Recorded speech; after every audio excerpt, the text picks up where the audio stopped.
How often do you catch yourself thinking that the people living under the same roof as you are nothing more than masks?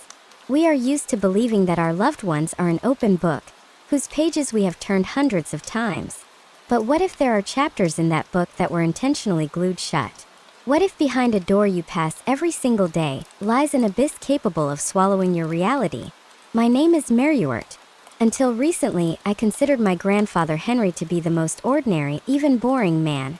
He was a quiet watchmaker who spent his entire life surrounded by gears, springs, and the steady ticking of mechanisms. He loved perfect order, absolute silence, and always stuck to a rigid daily routine. But what I discovered in his basement just a week after his funeral made me doubt not only him but my own memory as well. If you still think skeletons in the closet is just a pretty metaphor from thrillers, I ask you, watch this video until the very end. The truth I found turned out to be far colder and more terrifying than any fiction. My grandfather lived in this old Victorian house for almost 50 years. This massive dark brick building always seemed a bit gloomy to me, yet cozy.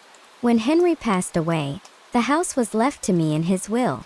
Sorting through a deceased person's belongings is no easy task, especially when every object is soaked in the scent of old wood and childhood memories. There was one area in this house that was always strictly forbidden: the basement. Grandfather always kept the massive oak door secured with a heavy steel lock. He claimed that only old spare parts, corrosive reagents, and dangerous tools were kept there.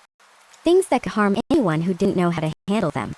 3 days after moving in, I decided it was time to put things in order. I took an angle grinder and with cold composure, cut the lock that hadn't been opened in decades. I expected to see piles of dusty junk, old boxes, and cobwebs. But instead, I found something entirely different.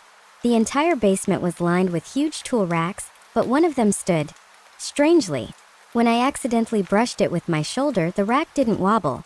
It slid smoothly to the side, as if on invisible rails. Behind it was a false wall.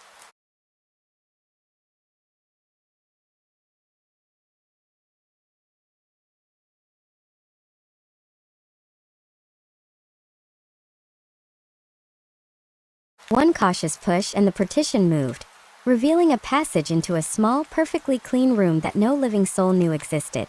The air inside was sterile and cold. In the very center of the room stood an old but perfectly polished operating table.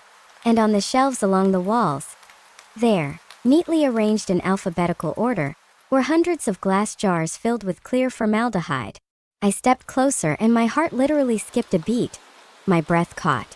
In each jar were personal items: wedding rings, children's hairpins with remnants of ribbons, broken glasses, wristwatches, and neatly snipped locks of hair of every possible color. On the edge of the table lay my grandfather's old leather diary. With trembling hands, I opened the first page, hoping to see clockwork blueprints. But there were no diagrams. There were dates, exact addresses, and detailed descriptions of the names of people who had been officially listed as missing in our city over the last 40 years. My grandfather didn't just repair watches. He believed he was the one who had the right to stop other people's time. He chose his victims and kept their belongings in these jars as trophies, freezing moments of their lives forever. In that moment, as I stood in that icy silence, realizing the scale of the horror, I heard a faint, barely audible creak of floorboards upstairs. In a hollow house where I was supposed to be completely alone, real terror gripped my blood. I suddenly realized, Grandfather wasn't the only one who knew the secret of this room. He had an accomplice. And judging by the direction of the sound and the heavy footsteps, this person had just entered the house and was heading straight for the basement door. I miraculously managed to escape through a tiny ventilation window near the ceiling just seconds before the basement door swung open. A massive investigation is underway now. Every day, the police find more and more horrifying details of the quiet watchmaker's double life. But the scariest part of this whole story isn't the secret room or even the diary. The scariest thing is that my grandfather's accomplice was never found. His identity remains a mystery. And now, sometimes when I close my eyes to sleep, I hear the steady ticking of hundreds of clocks in the darkness. It reminds me that someone's time can stop at any moment, and that someone might be watching you from the shadows right now. Take care of yourselves and never ignore the closed doors in the homes of your loved ones. Perhaps they are locked for a reason. Subscribe to the channel to find out where this investigation leads and what other secrets this old house hides.